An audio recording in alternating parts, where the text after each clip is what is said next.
আরে বেবি ছেলেকে আমি একটা লাথি মারিয়ে তো মেরে দিয়েছি। সামনে একটা পালসার বাইক, এই পালসার বাইক সরা। আচ্ছা আমি সরাচ্ছি, এই তো সরিয়ে দিয়েছি। তাহলে এইদিকে আয় ফকিনির বাচ্চা, এই নে 50 টাকা, কিছু খেয়ে নিস। না আমি কিছু খাবো না, তাহলে এই নে থাপ্পড় খা। এই তো এখন 50 টাকা রেখে দিচ্ছে। বেবি এখান থেকে চলো, তাড়াতাড়ি চলো। আমি তাদের উপকার করলাম, তারা আমাকে ধরে মারলো। তো সুন্দর নিনজা বাইক বেবি, আমি এখানে ছবি তুলবো। বেবি নেমে পড়ো, তুমি এখন আমাকে ছবি তুলে দাও। বেবি তোমাকে এই বাইকের সাথে খুব সুন্দর লাগছে, তুমি একটা এরকম বাইক কিনে নাও। আরে আমার বাইকে তো ওরা ছবি তুলতেছে, আমি একটু ওদের বাইকে বিশ্রাম করি।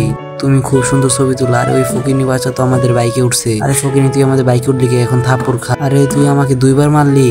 তার আগে আল্লাহর নামটা যদি ভালোবাসে থাকো তাহলে একটা লাইক করে যাবে, একটা সাবস্ক্রাইব করে যাবে। আর তোমরা যদি না সাবস্ক্রাইব করো আর কমেন্ট না করো তাহলে বুঝবে তোমরা আল্লাহকে ভালোবাসো না। আরে আমি এই নিনজা বাইকের মালিক, তোর 2জন থাপ্পড় খা। এখন আমি আমার বাইক নিয়ে এখন চলে যাব। আরে বেবি বাইকটা সরিয়ে ফেলো রাস্তা থেকে, ও এত বড় লোক, আমরা তো বুঝতেই পারি না, ওকে যেতে দাও।